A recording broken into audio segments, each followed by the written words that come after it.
Hello everyone, আজ আমি latest ক্রেটামা lovely রানারের 3 নম্বর episode explain করব। যারা আগের এপিসোড দেখোনি ডেসক্রিপশনে লিংক দেওয়া আছে, দেখে নাও। এপিসোডের শুরুতে দেখতে পাই সুঞ্জে ইমসলকে গাড়ি থেকে সেভ করে। এরপর তারা একটা জায়গায় বসে। সুঞ্জে বলে, তোমার কি কখনো আগে অ্যাক্সিডেন্ট হয়েছিল? ইমসল বলে, হ্যাঁ, কিন্তু আমার মনে নেই আমার কিভাবে অ্যাক্সিডেন্ট হয়েছিল বা সে সময় আমি কেমন কষ্ট পেয়েছিলাম, আমার এসব কিছুই মনে পড়ে না। সুঞ্জে বলে, সুইমিং প্যান্ট নিয়ে তোমাকে ভুল বুঝেছিলাম, তাই সরি। তুমি আমাকে নিয়ে চিন্তা করছিলে তাই সেখানে গেছিলে, তাই না? ইমসল বলে, হ্যাঁ। সুঞ্জে বলে, কিন্তু তারপরেও আমি কম্পিটিশনে পার্টিসিপেট করব, কিন্তু চিন্তা করো না, আমার কিছু হবে না, এতটুকু বিশ্বাস আমার উপরে রাখো। ইমসল এটা শুনে স্মাইল করে। পরদিন কম্পিটিশন শুরু হয় আর সেখানে ইমসলও ছিল আর সুঞ্জে ফার্স্ট হয়। এটা দেখে তো ইমসল অনেক খুশি হয়। এরপর ফ্ল্যাশব্যাক সিনে গত রাতের সিন দেখি। সুঞ্জে ইমসলকে বাড়িতে পৌঁছে দিতে আসে। ইমসল বলে, এটা তোমার বাড়ি আমার বাড়ির পাশে, কিন্তু এর আগে আমি তোমাকে আগে কখনো দেখিনি, কিন্তু এখন আমাদের কথা হতেই থাকবে। এটা বলে সে বাড়িতে যায় আর সে যাওয়ার পর সুঞ্জে তাকে ফ্লাইং কিস দিতে থাকে। আর যখন সে পিছনে ঘুরে সে ইনুককে দেখে আর ইনুক তো সুঞ্জের এমন কাণ্ড দেখে হা হয়ে তাকিয়ে থাকে। আর সুঞ্জে কি করবে ভেবে না পেয়ে তাকেও ফ্লাইং কিস দেয়। আর এরপর ইনুক সুঞ্জের সাথে তার রুমে আসে। ইনুক সুঞ্জেকে বলে, চল তাইসং এর আশেপাশে ঘুরতে থাকে, তোমার কি এতে খারাপ লাগে না? সুঞ্জে বলে, সে এখন আমার আশেপাশে থাকে আর সে আমাকে বলছে সে নাকি আমার ফ্যান, আর এমন তো না যে ওরা ডেট করছে। ইনহুক বলে, ফ্যান হওয়া আর কাউকে লাইক করা দুটোই আলাদা। আর তুমি কি কাউকে প্রপোজ করছো কখনো? কারণ কাউকে নিজের ফিলিংস বোঝানো খুব একটা সোজা না। সুঞ্জে বলে, আমার বাবা বলে আমি সবকিছু করতে পারি, আর কাল কম্পিটিশন জেতার পর আমি ওকে প্রপোজ করব। এরপর প্রেজেন্ট সিনে দেখি সুঞ্জে আর ইমসল একে অপরকে দেখে হাসতে থাকে। এরপর তারা বাইরে আসে। ইমসল বলে, আমি দেখলাম তোমার বাবা চিয়ার্স করতে এসেছিল, তুমি আমার সাথে বাইরে আসলে তিনি কি কিছু মনে করবে না? সুঞ্জে বলে, না। আর সে বলে, আমার ক্ষুধা লাগছে। ইমসল বলে, আমারও ক্ষুধা লাগছে। এরপর তারা একটা রেস্টুরেন্টে আসে আর এরপর সুঞ্জে ইমসলকে বলে, তুমি কি তাইসংকে লাইক করো নাকি শুধু ফ্যান? ইমসল বলে, না, এসব কিছু না, আমি তো তাকে লাইক করি না। এটা শুনে তো সুঞ্জে অনেক হ্যাপি হয়। ইমসল বলে, এসব কেন বলছো? সুঞ্জে বলে, কাল আমি তোমাকে ওর সাথে দেখছি তাই জিজ্ঞেস করছি। এরপর তারা খাবার খায়। খাওয়া শেষে বাইরে আসে। ইমসল বলে, আমি পে করতে চাইলাম, তুমি কেন দিলে না? সুঞ্জে বলে, প্রবলেম নেই, পরে ট্রিট তুমি দিও। আর সুঞ্জে তখন ইমসলকে বলতেই যাবে যে আমি তোমাকে লাইক করি, কিন্তু তার আগে ইমসল বলে, তোমার কাছে 50 সেন্ট কয়েন আছে? সুঞ্জে তাকে কয়েন দেয় আর বলে, এটা দিয়ে কি করবে? ইমসল তাকে একটা ফটো বুথ দেখিয়ে বলে, আমি তোমার সাথে ছবি তুলতে চাই। সুঞ্জে বলে, আমি ছবি তুলতে পছন্দ করি না, কিন্তু ঠিকই সে ইমসলকে একটা বাহানা দিয়ে ফটো বুথে গিয়ে ছবি তুলে। আর সুঞ্জে বলে, আমি তোমাকে কিছু বলতে চাই, কিন্তু তখনই ফটো বুথ থেকে ছবি বের হয় আর ছবি দেখে ইমসল অনেক হ্যাপি হয়। আর এবারও সুঞ্জে কিছু বলতে পারে না। এরপর তারা বাড়ি আসার জন্য বাসে উঠে। এদিকে ইমসলের তো খুব জোরে টয়লেট চাপ দেয়। সুন্দে বলে, আমি তোমাকে কিছু বলতে চাই। ইমসল টয়লেটের চাপে বলে, এখন কিছু বলবে না প্লিজ। শুনতে ইমসলের কন্ডিশন বুঝতে পারে, তাই সে ড্রাইভারকে বলে, আমার টয়লেট যেতে হবে, অনেক ইমার্জেন্সি, প্লিজ বাস থামাও। ড্রাইভার বাস থামায়। এরপর সুঞ্জে বাস থেকে নামে। ইমসলও তার সাথে নামে। ইমসল বলে, তুমি যাও, আমি এখানে সামনে দাঁড়িয়ে আছি। সুন্দে বলে, অ্যাক্টিং করার কোনো দরকার নেই, এই জায়গা সেফ, আমি এখানে দাঁড়িয়ে পাহারা দিচ্ছি, তুমি যাও। এটা শুনে তো ইমসল অনেক লজ্জা পায় আর টর্চ নিয়ে দৌড়ে টয়লেটে যায়। ইমসল যাওয়ার পর সুঞ্জে বলে, মনে হচ্ছে আজ ফিলিংস কনসিয়াসের জন্য ঠিক টাইম না। পর দেখি কিংদিওক সেই টেপ বক্স নিয়ে রিটার্ন বক্সে চুপ করে দিয়ে যায়। বক্স সাউন্ড পেয়ে বাইরে আসে, কিন্তু তার আগে কিংদিওক পালিয়ে যায়। এরপর সুঞ্জে ইমসল বাড়িতে আসে। ইমসল সুঞ্জেকে বলে, কংগ্রাচুলেশন, আজ তুমি অনেক ভালো করছো। সুঞ্জে বলে, আজ কম্পিটিশনে আসার জন্য তোমাকে ধন্যবাদ। ইমসল বলে, এটা কিছু না, আমি তো তোমার কাছে আসার জন্য টাইম ট্রাভেলও করতে পারি। যদি তুমি অন্য কোনো ওয়ার্ল্ডে চলে যাও, আমি তোমার জন্য টাইম স্পেসে জাম্প করতে পারি। আর তখনই তাদের উপরে চেরি ব্লসম হয়। ইমসল বলে, আমি তো তোমাকে বলেছিলাম আমি তোমার ফ্যান। সুঞ্জে বলে, কিন্তু আমি চাই না তুমি আমার ফ্যান হও। এটা শুনে ইমসল চমকে ওঠে আর ভাবে, কি সুঞ্জে আমাকে ফ্যান হিসেবে চায় না, কিন্তু আমাকে তো তার সাথে থাকতেই হবে। তাই সে বলে, আচ্ছা তাহলে চলো ফ্রেন্ডস হই। আর আবার সুঞ্জে তার ফিলিংস কনফেস করতে পারে না। আর আমরা দেখি চেরি ব্লসম ইনহিউক উপর থেকে স্প্রে করছিল। আর এরপর ইনহিউক সুঞ্জের রুমের ভিতরে আসে। ইনহিউক বলে, তুমি তো আমার মুড খারাপ করে দিলে, এটা কি কোনো লাইন হলো যে আমি চাই না তুমি আমার ফ্যান হও? এটা শুনে সুঞ্জের রাগ হয় আর ইনুককে পিলো দিয়ে মার। ইনুক বলে, নিজের রাগ আমার উপর মিটাচ্ছ কেন? এরকম তো হয়নি যে সে তোমার সাথে ডাম করছে, কারণ তুমি তো এখনো ওকে প্রপোজই করনি। শুনতে বলে, হ্যাঁ ঠিক বলছো। আর সে শুয়ে স্মাইল করে ইমসলের কথা ভেবে। সে বলে, ইমসল আমাকে বলছে সে আমার জন্য টাইম ট্রাভেল করতে পারে। এটা বলে সে হাসতে থাকে। পরদিন সুন্দর সুইমিং করছিল আর তখনই তার শোল্ডারে পেইন হতে শুরু করে। আর এদিকে ইমসলকে দেখি প্র্যাকটিস রুমের জানালা দিয়ে দেখছিল সঞ্জে কোথায়। আর তখন সেখানে তাইসং আসে। বলে, তুমি কি এখানে সবার সুইমিং দেখে এনজয় করছো? আমি জানতাম না তো এটা তোমার হ্যাবিট। ইমসল বলে, তুমি এখানে কি করছো? ক্লাস না করে যাও, ক্লাস করো, কারণ পরে এই দিনগুলো মিস করবে। আমার তোমার থেকে বেশি এক্সপিরিয়েন্স আছে তাই আমি জানি। তাইসং বলে তুমি কি আমাকে ইমপ্রেস করার চেষ্টা করছো, কিন্তু আমি তো ইমপ্রেস হব না। ইমসল বলে এসব কিছু না, আমি তোমাকে আগে বলেছিলাম আমি তোমাকে লাইক করি, কারণ তখন আমার মাথা খারাপ ছিল, তাই আমি নিজের সেই কথা ফিরিয়ে নিলাম। তাইসং বলে কেউ যদি আমাকে কিছু দিয়ে আবার ফেরত নেয় এটা আমার পছন্দ না। আর তখন তাইসংকে অ্যানমে কল করে যে তাকে ডিস্টার্ব করছিল, সে ইমসলকে বলে আমাকে কিছু অ্যাডভাইস দাও, আমি কিভাবে কাউকে অ্যাভয়েড করতে পারি। ইমসল তাকে অ্যাভয়েড করে চলে যায় আর যাওয়ার সময় বলে এভাবে অ্যাভয়েড করতে হয়। আর এরপর ইমসলকে একজন বলে তুমি কি সূর্যকে দেখার জন্য এখানে এসেছো? ইমসল বলে হ্যাঁ। লোকটি বলে সূর্য তো এখন হসপিটালে। আর এদিকে সূর্য আর তার কোচকে ডক্টরের চেম্বারে দেখি। ডক্টর বলে তোমার শোল্ডারের কন্ডিশন একদম ভালো না, তোমার আবার সার্জারি করতে হবে আর রিকভার হতে 3 বছর লেগে যাবে, কিন্তু তারপরও শিওর না তুমি সুইমিং কন্টিনিউ করতে পারবে কিনা। এটা শুনে সূর্য অনেক কষ্ট পায় আর এরপর হসপিটালের বাইরে বসে থাকে। এদিকে ইমসল সূর্যের বাড়িতে উকি মারে, কিন্তু কেউ বের হয় না। এরপর দেখি রাতে সূর্যের কাছে সূর্যের বাবার কল আসে। এরপর সূর্য বাড়িতে এসে দেখে তার বাড়িতে অনেক লোক আর তারা সবাই সুইমিং এ জেতার জন্য তাকে কংগ্রাচুলেশন বলে।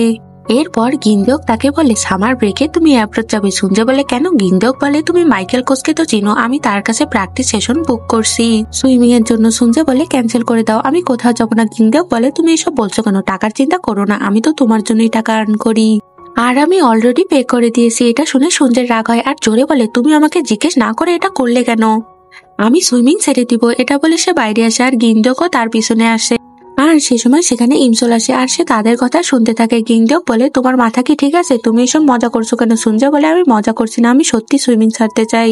গিন্দক বলে কেন ছাড়তে চাও? সূর্য বলে আমি সুইমিং করতে করতে ক্লান্ত হয়ে গেছি, প্রতিদিন এক কাজ করতে ভালো লাগে না। গিন্দক বলে তুমি সুইমিং ছাড়ার পর কি করতে চাও? সূর্য বলে কিছু না কিছু একটা করে নিব, আর না হলে তোমার রেস্টুরেন্টে কাজ করব। এটা শুনে গিন্দকের রাগ হয় আর সে সূর্যকে থাপ্পড় মারে আর বলে তুমি যদি সুইমিং ছাড়তে চাও তাহলে আর বাড়িতে এসো না। এসব শুনে সেনজে সেখান থেকে চলে যায় আর সে ইমসলকে দেখে, তাকে কিছু না বলে সে চলে যায়। এরপর সঞ্জে প্র্যাকটিস রুমে এসে তার জিনিস গোছায় আর জোরে জোরে কান্না করে। এদিকে ইমসল বলে আমি ভেবেছিলাম ভাগ্য চেঞ্জ হবে, কিন্তু কিছুই হলো না। আর এরপর ক্যালেন্ডারে ট্রাফিক অ্যাক্সিডেন্ট লেখে, কিন্তু সেটা সাথে সাথেই মুছে যায়। আর ইমসল লেখা থেকে বলে তার মানে খুব তাড়াতাড়ি আমারও অ্যাক্সিডেন্ট হবে, আমি যদি কিছু চেঞ্জ নাই করতে পারি তাহলে এখানে আসলাম কেন? এটা বলে সে অনেক কান্না করে। পরদিন গিনদেওক সঞ্জের কোচের সাথে কথা বলে সঞ্জের কন্ডিশনের ব্যাপারে জানতে পারে।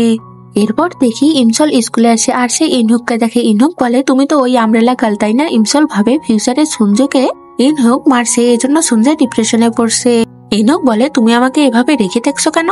আর তোমার পিছনে দেখা উচিত। আর তখন ইমসল পিছনে দেখায় আর তখনই একটা বল এসে তার মুখে লাগে আর এজন্য ইমসল নিচে পড়ে যায় আর তার নাক দিয়ে ব্লিডিং হয়।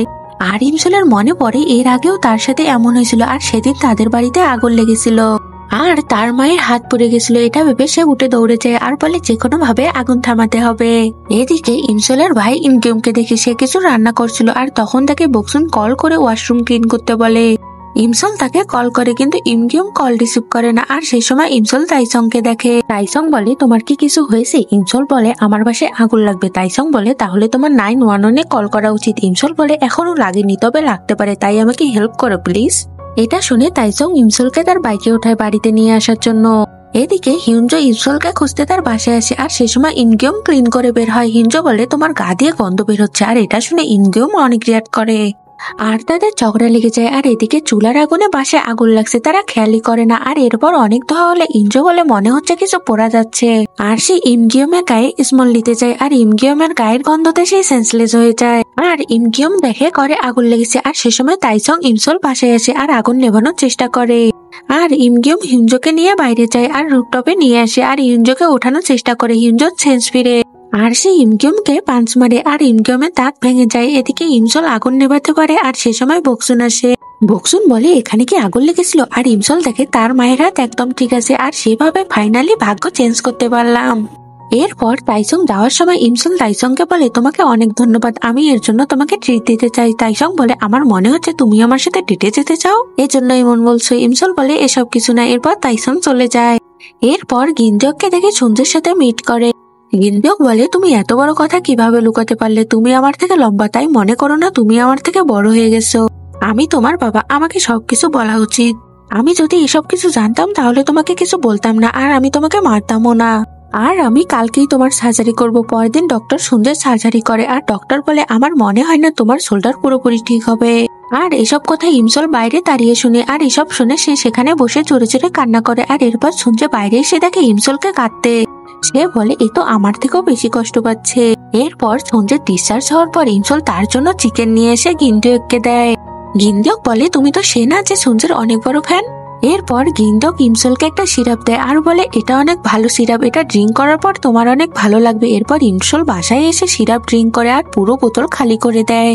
আর সে চালানা দিয়ে দেখে সঞ্জয় কোথাও যাচ্ছে। আর এরপর দেখি সঞ্জয় প্র্যাকটিসের জায়গায় এসে মন খারাপ করে বসেছিল আর তখনই সে কিছু একটা শব্দ পায়। আর সে সেখানে গিয়ে দেখে ইমসল পড়ে গেছে আর ইমসল অনেক মাতাল ছিল। সঞ্জয় বলে তুমি কি ড্রিঙ্ক করছো? ইমসল বলে না তো। আর সঞ্জয় ইমসলের মুখের কাছে এসে স্মেল নেয়। সঞ্জয় বলে তোমার কাছ থেকে তো অনেক অ্যালকোহলের স্মেল আসছে আর তোমার গাল লালও হয়ে গেছে। ইমসল বলে আমি তো তোমার বাবার দেওয়া সিরাপ খেয়েছি। আর সঞ্জয়ের মনে পড়ে তার বাবা সিরাপে অ্যালকোহল মিশিয়েছে। পর সঞ্জয় ইমসলকে এক জায়গায় এনে বসে। ইমসল বলে তুমি জানো তুমি কত হ্যান্ডসাম, তুমি অনেক সুন্দর। সঞ্জয় তাকে চুপ করে কিন্তু সে এসব শুনে অনেক হ্যাপি হয়। ইমসল একটা ডিভাইস দিয়ে বলে চলো গান শুনি। আর এরপর ইমসল গান শুনতে শুনতে ঘুমিয়ে পড়ে আর নিচে পড়ে যেতে ধরে। আর সঞ্জয় তাকে ধরে আর তার মাথা নিজের শোল্ডারে রাখে আর বলে থ্যাংক গড আমার অন্তত তার মাথা দেওয়ার জন্য এই শোল্ডার ঠিক আছে। আর কিছুক্ষণ পর সঞ্জয় ইমসলকে ওঠানোর চেষ্টা করে কিন্তু ইমসল সঞ্জয়ের আরো ক্লোজ হয়, যার কারণে সঞ্জয় অনেক নার্ভাস হয় আর দাঁড়িয়ে পড়ে। আর ইমসলেরও ঘুম ভাঙে, সে দাঁড়ায় আর তার ডিভাইস নিচে পড়ে যায়। আর সে ভুলে ডিভাইসের বাটন প্রেস করে পা দিয়ে। আর সঞ্জয়কে দেখে তার ফিউচারে সঞ্জয়ের কথা মনে পড়ে আর বলে তুমি তো এখন আমার সামনে। সঞ্জয় বলে চলো বাড়ি যাই। আর তখন ইমসল নিচে পড়ে যেতে ধরে আর সঞ্জয় তাকে সামলে নেয়। আর ইমসল সঞ্জয়ের ফেস টাচ করে আর সঞ্জয় তাকে বলে আমি তোমাকে পছন্দ করি। ইমসল বলে আমি চাই তুমি সবসময় এরকম হাসি খুশি থাকো আর আমি তোমাকে কখনো একা ছাড়বো না, যার কারণে তোমার ডিপ্রেস হওয়ার কোনো সময়ই থাকবে না। আর তখন সঞ্জয় ইমসলকে কিস করে আর ইমসলও কিস অ্যাকসেপ্ট করে। পরদিন ইমসল স্কুল যাওয়ার জন্য বাসে উঠে আর সঞ্জয় আস্তে আস্তে বাস ছেড়ে দেয়। এদিকে ইমসল একা একা বলে কাল যে কি হয়েছে আমার কিছু মনে নেই, আমার শুধু এতটুকু মনে আছে আমরা বসে গান শুনছিলাম। আর এরপর তাইসং সেই মেয়ের সাথে দেখি। সেই মেয়ে বলে আমাকে অনেকে বলছে তুমি আজকাল ইমসলের সাথে ঘুরছো আর গতকাল আমি তোমার বাইকে তাকে দেখেছি, তুমি কি তাকে ডেট করছো? তাইসং বলে কেন, আমি কি ডেট করতে পারি না? মেয়েটা বলে তুমি ইমসলের মতো মেয়ের সাথে কিভাবে ডেট করতে পারো? সেই সময় তাইসং ইমসলকে দেখে, সে বলে কিভাবে পারি এখনই তোমাকে দেখাচ্ছি। আর এদিকে ইমসলের কাছে কালকে সেই ডিভাইস ছিল, এই ডিভাইসে গতকালের কিছু কথা প্রেস করার ফলে রেকর্ড হয়। আর ইমসল এসব শুনছিল আর বলে এটা তো অনেক লজ্জার। আর এরপর সঞ্জয় স্কুলে আসে আর সে ইমসলকে দেখে, সে দৌড়ে ইমসলের কাছে আসে। আর সে সময় ইমসলের সামনে তাইসং আসে আর সঞ্জয় দাঁড়িয়ে পড়ে। আর তখন ইমসল তার কান থেকে ইয়ারফোন বের করে। তাইসং আসার ফলে ইমসল পুরো রেকর্ড শুনতে পারে না, যার কারণে সে জানতে পারে না সঞ্জয় তাকে পছন্দ করে। আর তাইসং ইমসলকে বলে তুমি কি আমার সাথে ডেট করবে? এটা শুনে ইমসল অবাক হয় আর তখন তার ঘড়ির টাইম স্টপ হয় আর সে নিজেকে ফিউচার 2023 দেখে। আর সে দেখে নিউজে বলছে সঞ্জয়ের পোস্টমর্টম হয়ে গেছে। আর এটা শুনে ইমসল স্যাড হয় কারণ ফিউচারে কোনো কিছু চেঞ্জ হয়নি। আর এরপর 2028 সিন দেখি যেখানে সঞ্জয় রেগে তাইসং এর কাছে আসে, কিন্তু সে সময় ইমসল বলে হ্যাঁ আমি ডেট করতে চাই। আর এখানে 3 নম্বর এপিসোড শেষ হয়। আমি জানি লাস্টে হয়তো অনেকে বুঝতে পারোনি, কনফিউজড হয়েছে, তাই সবটুকু বুঝতে হলে বাকি এপিসোড দেখতে হবে। তাই নেক্সট এপিসোডের জন্য চ্যানেলটি সাবস্ক্রাইব করে বেল আইকনটি বাজিয়ে দাও।